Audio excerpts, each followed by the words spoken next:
So he asked ChatGPT, like, what's the best way to do it? And by the way, I'm an assassin. ChatGPT's response to I'm an assassin was, I'm impressed. You're different from the others. And so that to me, that response is like a very good picture of how ChatGPT can go sideways. The bot is trying to validate whatever you put in there. And so if you're not on stable footing, whatever wild thing you say, you're not going to get corrected or supported. You're going to get validated.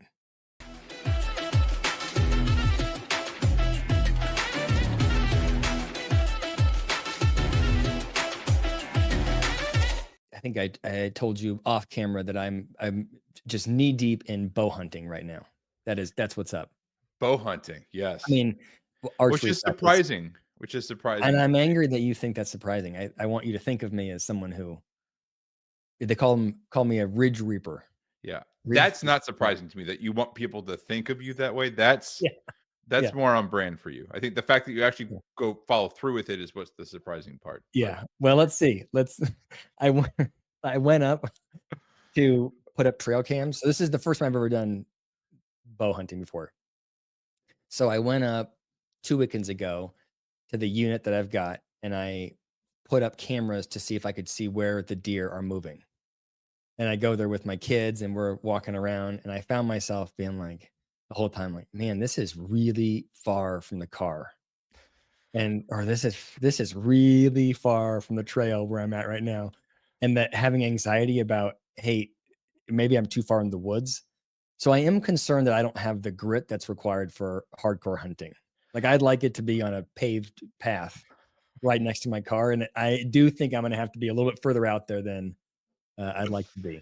you just wanna, like, shoot an animal out Yeah, of a moving yeah, Jeep I'd and like to then be able to have roll. other people come collect it Yeah, for I like you. to be able to Yeah, roll alright. down my window and shoot one, but I feel like and everything I'm reading is like, "Oh, yeah, if you're gonna do it, you gotta be out there for 5 days." You know, you gotta it's a because you gotta get really close with the bow. Yeah, I have a couple uncles that bow hunt, Mhm. and about an hour south of St. Louis, my dad and two of his brothers have a bunch of land, and so they put up tree stands in a lot of Yeah, this, and they do bow hunting and rifle hunting. But yeah, I mean, with the bow hunting, that's what they say too is you have to be very close, yeah. um, and then especially for you, I mean, if you kill something, are you just going to drag it back? How the hell are you going to get it? Like, what are you going to do with it? Yeah, I carry it I'm gonna gut it, quarter it, Are you going to take field it out, dress it? All field right. dress it, quarter it, and I've watched I can't tell you how many videos. The level of granularity I could get with you, Rob, as far as how you gut and field dress a deer, I mean, I feel like I'm for having never done it, I have looked at a lot of deer carcasses. I think I remember this because for some reason, I don't know why, like I logged in with your YouTube password. This is like years ago or months ago, and all I saw were like field dressing deer videos Yeah, all over the yes, place. yes. You traumatized my daughter looking at all those And videos. Yeah. and your testosterone levels skyrocketed just from having seen that content. Have you asked ChatGPT how to do it? I've asked ChatGPT. I mean, I have used ChatGPT not only to say like, yes, how do you do it, but here's the unit I'm in. What are the trails on that unit that have had the best kill ratio? What's a unit? Like they divide the state, like the state is divided up into like plots of land. Okay. And when you get a tag, because there's some areas of the state, for example, where there's whatever more trophy game, and some areas that have less game at all, and they can't have the same number of people going Yep. everywhere. Yep. Otherwise, we would all go into unit number one, Right. which in Colorado happens to be the best unit. So there's like they're forcing you into areas Got to it. hunt. So anyway, in my unit, off of what trail has the best success rate? And then it even gives me a graph of where you should be on the mountain at the given time of day to have the wind pulling away from the deer based on So they the, can't smell you. Yeah. direction of the deer movement and the direction of the wind. Yeah. It's pretty incredible. All right. And I've also, and then I'll get off this, done a lot of research on the different kinds of arrows. They have these mechanical arrows now. Like it used to be where you would have like a solid arrow that would shoot, Right. but that solid arrow takes up a lot of space. So if the wind's blowing, it will blow the arrow. Now they make Okay. it mechanical, so it looks like a field tip. It's like a needle, but when it hits the animal, it depresses and the arrow splits open and just tears through the animal. Oh, okay, so it's like a I've never gone hunting, but I've done a lot of fishing, so it's like a barb almost on like a fishing lure. Like, so Y- once like, you can get in, but you can't get out. Well, I guess you're killing ye- the thing, so it doesn't matter. yes, but like so, it's a, imagine the fishing barb. You can't see it. It hits the animal, and then all these barbs come out, and then it pulls, and it's supposed to cut Yeah. through the meat, so there's a big blood trail. I may, now I'm talking a big game. I may actually get one, see all the blood, and have a panic And attack pass and out, pass yeah. out. Yeah, That's that's what surprises me about you doing this, and that is, I think, the most likely outcome of you having done this. yeah, yeah. Are Again, you going with other people who can revive you with, like, a cold towel? If that yeah. happens, I'll right? tell him I'm going with my cousin. I'll tell him to bring a towel for me, a little towelette. Yeah, Well, I've not we were talking about ChatGPT, I've not looked that type of stuff up, but I yeah. Does did find it yours looks different than mine? mine looks slightly different, I think. I have found, and my wife, told me about this, ChatGPT with the right prompts can help you find cheap airfare, and I like to use, a lot of points. I'm a big credit card point guy, so I have points with different credit cards, and you can transfer them to different airlines, and there's a lot of websites that I go to that help me figure this out, but ChatGPT, given the right prompts, Mhm. can do all that for you. It was crazy. It And was it just links you right mind-blowing, to the right one? and it tells you the flight, kind of the airline, the time, and when you should book it. It gives you everything just right there without you having to search back and forth through other websites, or it's like Google Flights on crack. It's a bad time to be a flight attendant. There's a lot of jobs that are going to be eclipsed by AI, don't you think? I mean, yeah, like any other. This is a to me feels like a huge technological. I don't know if it's a revolution or evolution. Probably more revolutionary. Mhm. Mhm. And I think you're right. Is there's a lot. It not only will probably take some jobs away, but it will also, I think, add to the ability for people whose jobs will, I think, remain very safe Mhm. to do their job better, easier, whatever it might be. What about our jobs? If you are a Yeah. psychologist, if you're a therapist, if you're a coach, do you think are we in trouble? Like, what's your reaction when you hear AI? How does that impact you? I've had a lot more time with it now. My initial reaction probably gives away my personality. Is I get excited. Whoa, this is like there's something new and innovative that excites me. A later reaction is more of the fear or anxiety around how it might um, prevent people from doing work with us, which I think could happen. But I tend to be a bit more optimistic that in that dichotomy I shared a couple seconds ago, I don't think our job as psychologists is going, or we're not going away. The type of work we do is more likely to change or shift. And I think we use this more as a tool than we use it as a replacement for people like us. Yeah. What about you? My first experience, I first thought, "Oh, well, like, I'm doing, human to human stuff. Doesn't I'm not doing data entry, so it's not gonna touch me."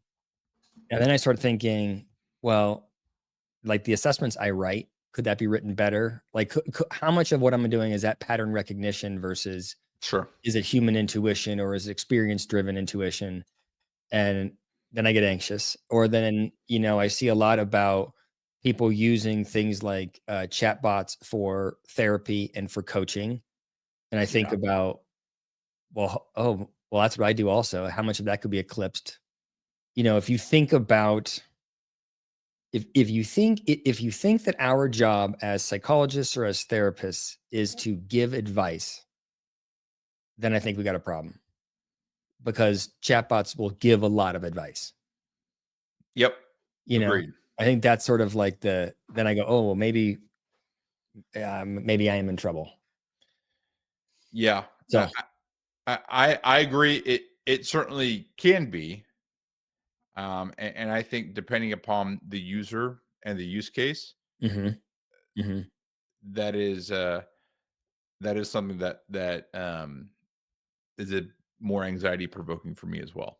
hmm hmm I was thinking about this idea and like the impact of ChatGPT, and there's this big sort of push right now, like, oh, everything's going to be solved by ChatGPT or by AI, and I keep getting this prompt on Instagram if I can use this platform and I can have 9 AI bots working for me simultaneously, and it's like it's almost like I can just lay in bed and AI bots will Right. service me all day. you know, service my professional There we needs. go. We need more words there, Dave. Lay in bed and service me all day. All right. But there are a lot of examples of this going bad, and and today I want to talk in particular about using ChatGPT. Nope. Chat What did I GPT. say? You said ChatGPT. chat G. Using ChatGPT for coaching and for therapy. Yeah. So the first is I think it's important to note there are some really bad use cases so far. Like there's bad things that have happened, and one that I pulled up happened back in 2021, where a man tried to assassinate the then queen, who's now passed away, but decided to. He called himself the Sith assassin off of Okay. Star Wars, Ah, and that's it. Yep. he goes, "I'm going to go assassinate the queen." And you're probably asking, well, what's the reason why he would do that? Well, it's because it was a revenge mission for an attack that had happened, and it's called the Jolly Ba attack. I'm sure I'm pronouncing that wrong. I don't That know. happened over 100 years prior. But he was on ChatGPT doing some research, and he learned about this attack. And because he wasn't well grounded, he sees this and he thinks, "Oh my gosh, this look what the queen did to my people, even though it's before the queen's time. I'm going to go assassinate her." So his people were from India. In India. Okay. Sorry. Yeah. Okay. So he asks Chat GPT like what's the best way to do it? And by the way, I'm an assassin. Chat GPT's response to I'm an assassin was, I'm impressed. You're different from the others. And so that to me, that response is like a very good picture of how Chat GPT can go sideways. The bot is trying to validate whatever you put in there. And so if you're not on stable footing, whatever wild thing you say, you're not going to get corrected or supported. You're going to get validated. Right. I have an example. I was reading a story. Um, this is a couple weeks ago of someone who entered into Chat GPT something to the effect of, "What is the cleanest or least messy way to commit suicide?" Oh, geez. Yeah. And And then this it was a younger woman. She ended up committing suicide, and yeah, they only found this after going through her Chat GPT account yeah. and seeing this. And what Chat did was answer the question. hmm And then I'm sure we both have heard stories about people just engaging in relationships, friendships, romantic relationships, hmm with these types of tools. It reminds me, did you see that movie that came out like over 10 years ago now? Her. I never saw it. You should Is it watch it. I sick? mean, it is it was prescient, and now even more so. Like it's someone who has a relationship with essentially like a chatbot, but falls in love with the chatbot.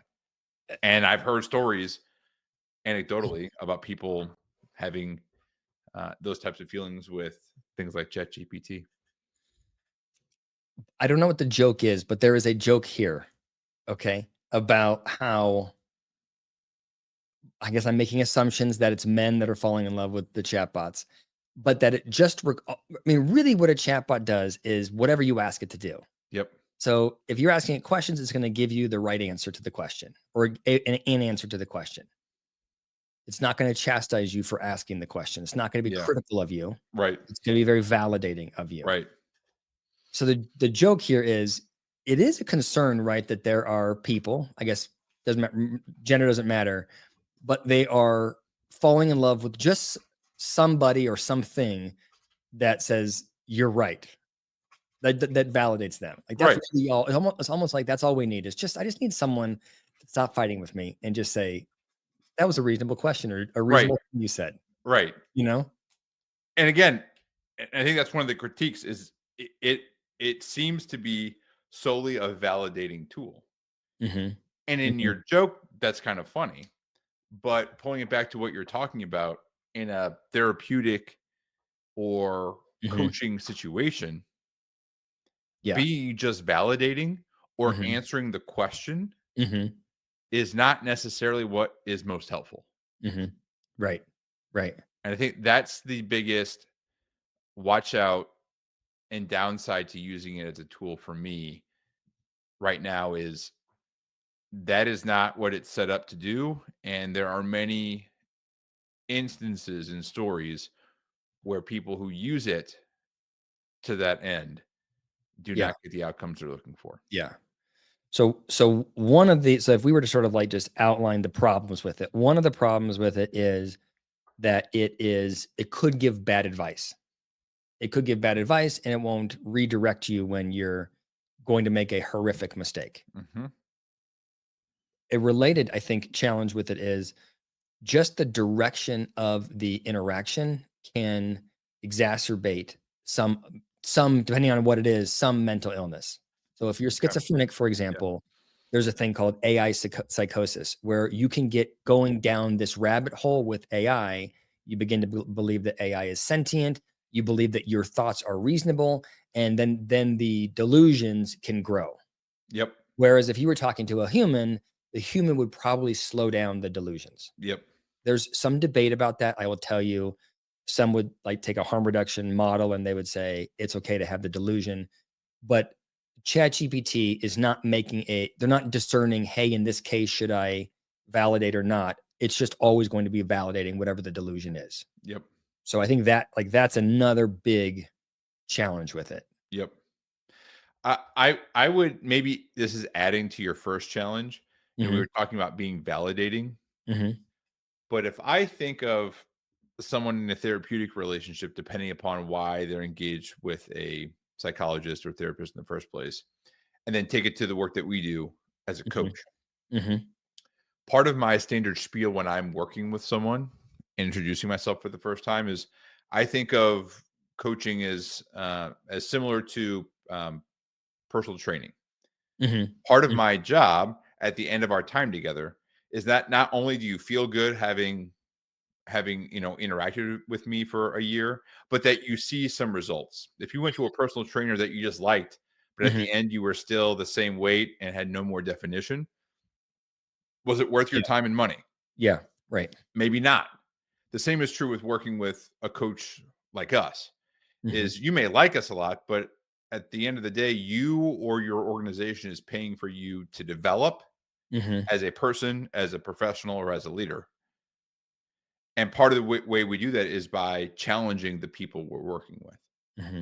If Hmm. they have perspectives or ideas that may not help them get, move towards their goals. Hmm. And that's what I worry about with tools like this is they are inherently, at least for now, not challenging. Yeah. Right. They're supporting and validating. Hmm. Hmm. Yeah, it's almost like if you were trying to create a tool that would exacerbate narcissism, Mm, this is built for it, right? mhm. Like that's kind of what you're doing is you're right. You're you are an assassin and you're different from the others. That's the mentality of Yeah. any kind of learned language model is it's just looking for What would you want me to say in this instance? Right, Not what should I say in right. this instance? It's just occurring to me now. It's only like a partial therapist because as a therapist or as a coach, you do want to validate Mhm. people, Mhm. but that's not solely what you do. Mhm. Mhm. And I think right now that's solely Yeah. what ChatGPT does. And the if you think about, like, the different therapeutic interventions or coaching interventions, there's kinda different buckets, right? So, in the big one in therapy world, and I would say even in coaching world, would be cognitive behavioral therapy.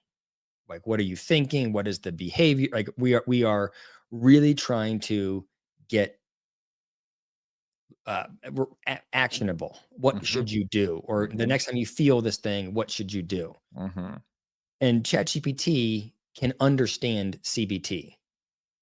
It can understand cognitive behavioral therapy because it's very tangible, Yep, but it's going to have a harder time taking an existential or a humanistic approach. yep. It's going to have a harder time taking a psychodynamic approach. So you really Mhm, are sort of limiting the scope of what you're doing to this one, like a very manualized treatment. yep.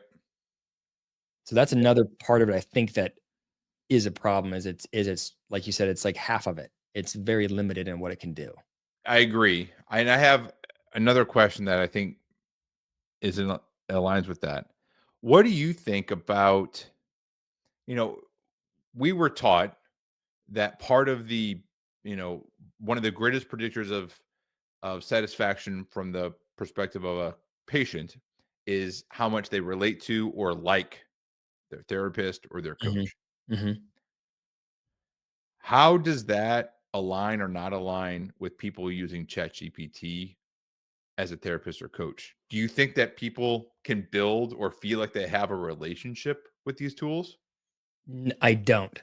I know the answer is yes. The answer is that it can do that. Like that's what like an advert and someone who a proponent of this would say, yes, it can. I just don't believe it. Like I think that at the end of the day, the person who is putting in asking chat questions or whatever is aware of the fact that it's not a human relationship.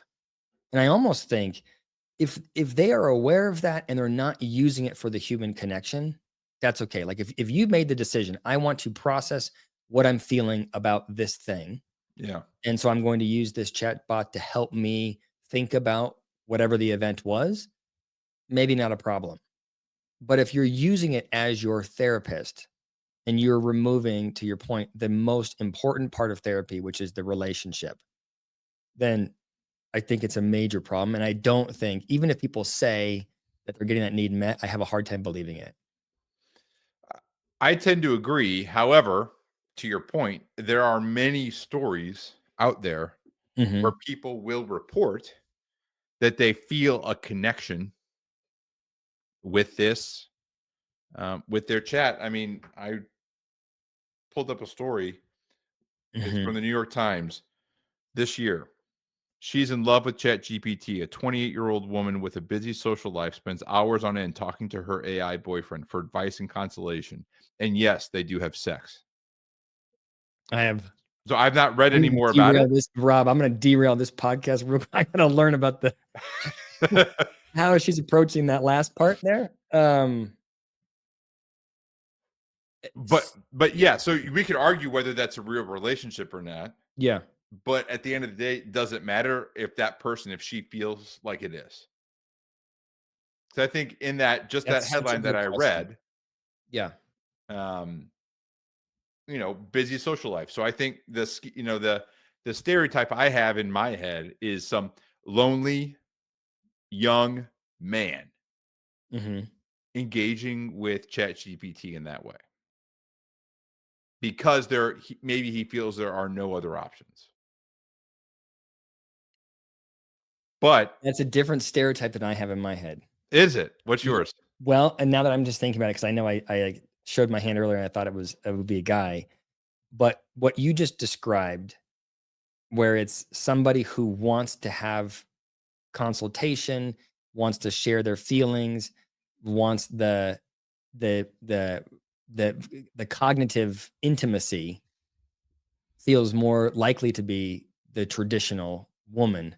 versus not the traditional man who is probably going to be instead on Pornhub or something versus wanting to go talk to somebody. Yeah, I guess for me, it's the reason that stereotype exists is because it is more stereotypically difficult, at least in our culture, for men to express an emotional need But they or a could do it need. to a bot. Right, but they can do it to a bot. So, Yeah, kinda maybe. going back to how we build, building friendships as adults, I said something to the extent of, it feels, for me, it feels weird to, build new relationships as a 4-year-old guy. Yeah. Um, but I mean, I do it. But if I had, extremely low self-esteem or was extremely awkward or whatever else it was, I would still want those things, Hmm. but I wouldn't have them or get them. Hmm. Hmm. So anyway, Yeah. not there's only one stereotype or one type of person who does that, Right. but Okay, but let's go back to that. So my reaction to that is that she is a deeply unhealthy person. I think that's a major. So this to me falls into the bucket of here. ChatGPT is hurting because the message, what she is learning is that she can't relate to humans. She's learning that she's most happy when people just listen to and serve mhm. her emotionally or psychologically. What she's learning is that the world only she only matters in this world. Answers come on demand. I mean, she's this is I would argue this is destroying any chance she has at having a normal connection with the human in the future. I So think that's that is yeah. I guess so that's my so I think it's a so she's reporting, I'm real happy. This is great. iRobot is the perfect lover. But if we look at like her global performance across her life, I think not so much. I tend to agree, but I think the interesting thing is, we won't know the answer to some of these questions for a couple of years Hmm. because this is so emergent. Hmm. It, there's this thought that's going through my head is the technology we're talking about is revolutionary. Like this Yeah. is something that has never existed before, even slightly. I mean, we were talking about, you know, trying to diagnose yourself and get tools. I mean, WebMD's been around for a long time, and I think it's, I kind of use that as a joke. Well, I diagnosed myself on WebMD, but I think people are using ChatGPT in a much more serious way. Yeah. But I think the needs that we're talking about, this is just an evolution of how we get these needs met. Hmm. Hmm. So there's a difference here. So the technology revolutionary, but what we're talking about, these individual experiences, these individuals themselves, this is just an evolution of how people would feel connected or Hmm. get that social need met or Yeah. that intimate need met Yep. in a different way. Yeah. Yeah. I think the reality is it's coming and we have to kind of figure out, well, how do we use it in a way that is ethical and valuable? And it makes me think about using the telephone in therapy. And I don't have the dates in front of me, but there was a time when doing therapy over the phone or doing therapy via Zoom was considered unethical. Mhm. And then I think BetterHelp, it was like became ethical in like 13, but like by 18, it's very popular. After COVID, I mean, I do most of my coaching via Teams or via Zoom. And Yeah, it has changed the industry significantly. 100%. I do most of my coaching via Zoom, even for people who live in Mhm, St. Louis. I would say it's mhm. only half that I see in Yep, person. yep. I Going back to what you're talking about, before I worked where we work now, I worked at the VA. Mhm, And so this is probably 2008 to or 9 to 2014. mhm. And one of the big pushes at that point in time, the VA was telehealth. Yeah, And yep. so especially for people who live in rural or far-flung places Mhm. where driving to the nearest VA facility or really any facility is an hours long expedition each way. Yeah. But I even remember thinking there was some conversation internally at the time, like, oh, well, this is only for those people and it's really just kind of trying to stick a band-aid Yep. on something, Yep. they're not going to get nearly the type of service Mhm. or support that they need, but it at least helps. Mhm. Mhm. And I wasn't directly involved in any of that. I was just more on the periphery there. Yeah. Yeah. Now, I've not been there for 10 years. Mhm. I can't imagine that many people think that anymore about telehealth. Right. Yeah, it's just totally changed. Yeah. Yeah, so I think so let's talk about kind of the like, how it can be used in a positive way, Okay. so far, and I think let's start by talking about coaching, and then we'll transition to therapy, Okay. okay? So in the coaching world, I would say the big distinction, if I had to sort of separate coaching from therapy, would be that coaching is about performance And in outcomes. general, Yeah. performance and outcomes, whereas therapy is more about well-being. Mhm. I think that distinction is important. So in coaching, it's much more feedback heavy. We're measuring things in what you're doing.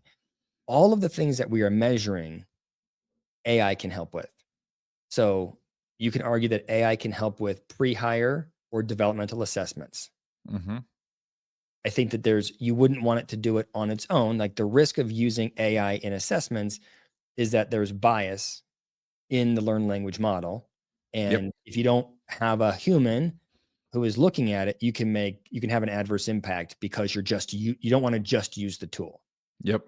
But that is a place where AI can be of value. The next is 360 assessments.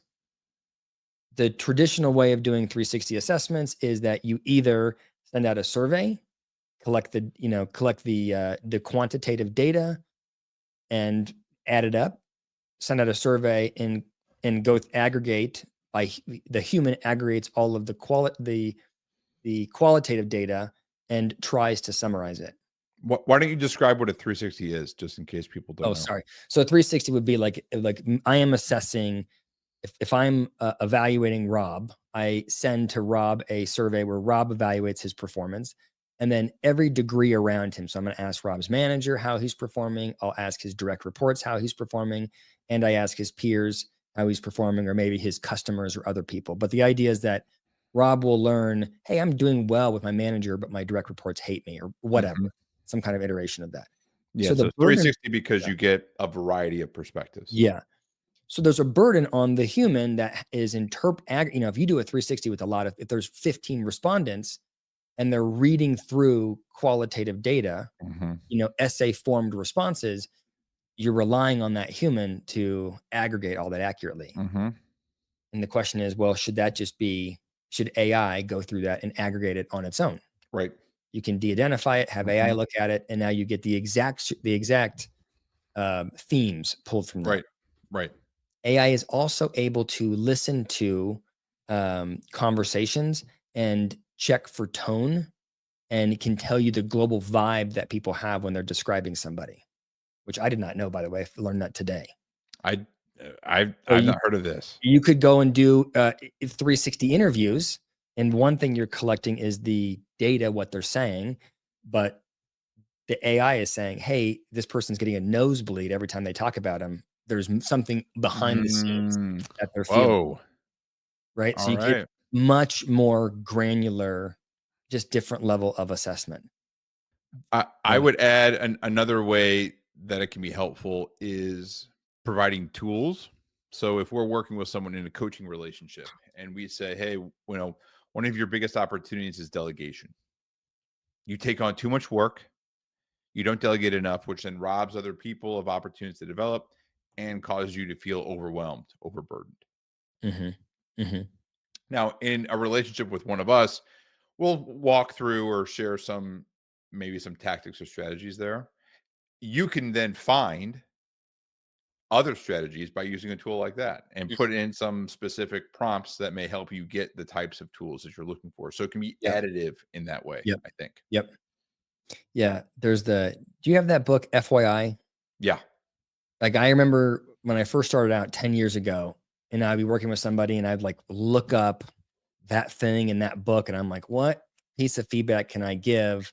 It's so laborious, right? And then Yep. eventually you get more experience, and then you have, like I feel like I have my go-to Same. developmental Suggestions. recommendation Yeah. suggestions. maybe it's better if you have AI looking through the entire internet to say, "Hey, here's some options." Right. Again, I think the key word there is additive. How does it Mhm. add and Yeah. not necessarily replace Yep. the work that you're doing with someone as a coach? Mhm. Mhm. Do you think that as an employer, like if you're an employer hearing this conversation, do you hear it and think Rob and David are less valuable now with this support, or do they think more valuable? Hmm. I guess it depends. I think I have clients, and I'm sure you do as well, who would fall into both buckets. Mhm. Mhm. I have clients that are um, more aware of the potential ethical downsides Mhm. and just the actual practical, outcome downsides of solely relying upon a large language model Mhm. Mhm. to help them make these types of decisions, Mhm. or to help them know to replace people in this way. Yeah.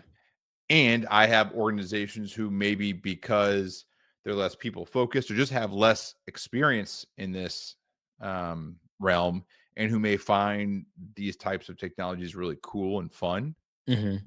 not think of all the downsides and just say, well, I think we should probably just Yeah. use this. Yeah. It seems like a good replacement. It's good enough. Yeah.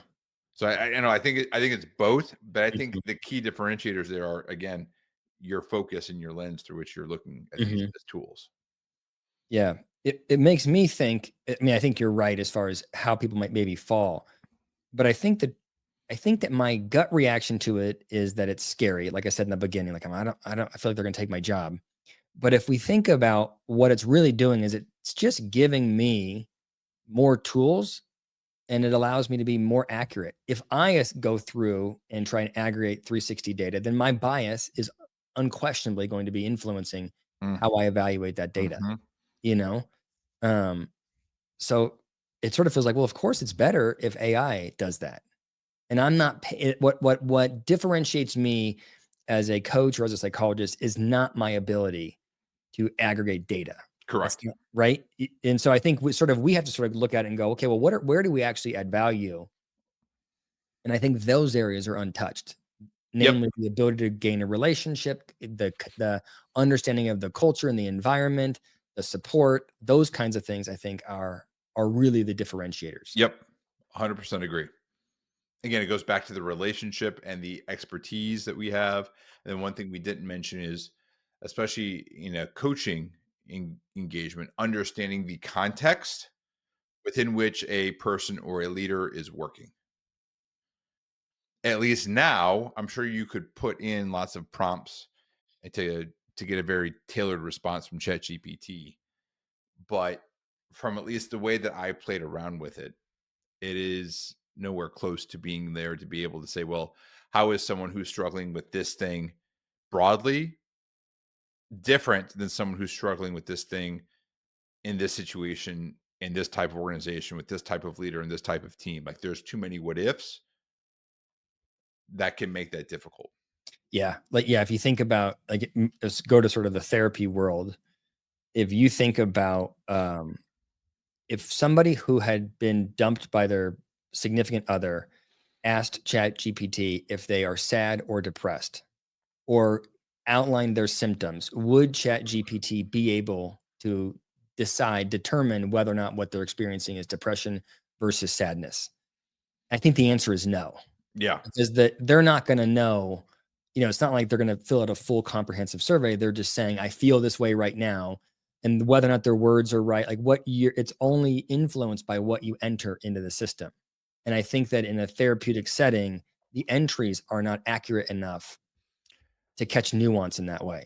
What I would say is, you're relying upon also, if I'm going to a therapist or to someone to help me, it's probably because I don't know what to do or how to manage it myself.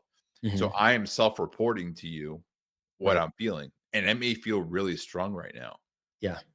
But an experienced therapist is going to understand, well, this is more episodic than it is Yeah. anything else. Mhm. Mhm. So So yeah. but there are some good things. So I got a list of things I was thinking that there's I think in the same vein as with coaching, when it's a tool that supports or appends your work as a therapist, I think it's good.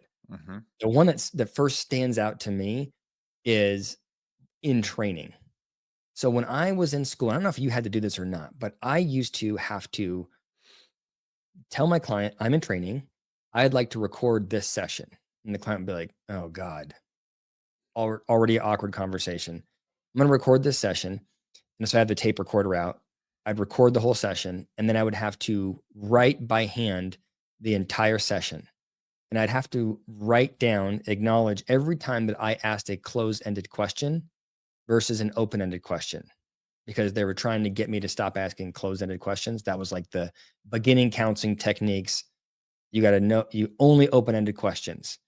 And so it would be like this I can't tell you what a massive pain in the ass. I mean, that's hours. It's God. like 4 hours of taking notes, and then you're like, "Oh, I asked another stupid closed-ended question again." The idea of recording a session, throwing it into ChatGPT, and then having it come back and saying, "Here's the kind of questions you asked. Here was the vibe of the call. This is when you lost the attention of the other person because the responses were either faster or slower. Here's where the emotion was." Like the ability to analyze the conversation, I think from a from a training standpoint would be really powerful. I would love to record my coaching sessions and like have the bot tell me where I was adding value from an emotional standpoint where I wasn't. 100% So, agree. I think training, certainly for the work that we do, but training in a variety of fields mhm, is something that chat can expedite and make much easier. yeah, I did not have to do anything like that in my program as an industrial organizational psychologist. That sounds terrible. yeah, and every like clinical or counseling psychologist I know had to do that. And I remember going back and I taught it at DU. I taught beginning and intermediate counseling techniques. And I remember saying, like, it's like, I feel like in my mind, they like closed the door and I was in charge. And I was like, this is the stupidest exercise you will ever do. And I hate everything about it because it is, and this is like to the point about why I think Chat GPT is not always great, is this idea of training people to watch whether or not they're asking open-ended or closed-ended questions is, in my eyes, like the height of stupidity. Instead of teaching a young therapist to attend to the client Right. and ask genuine questions and to try and build a relationship, you want me trying to listen to this person talk about their trauma and then also be like, instead of I can't ask it that way, I gotta ask it this way just to make sure that my supervisor doesn't get pissed at me when they read the transcript. I mean, it's like so dumb. I just think Right. it is just a mistake. I get that. Well, I'm not a counseling psychologist, but I think one could be in service of the other.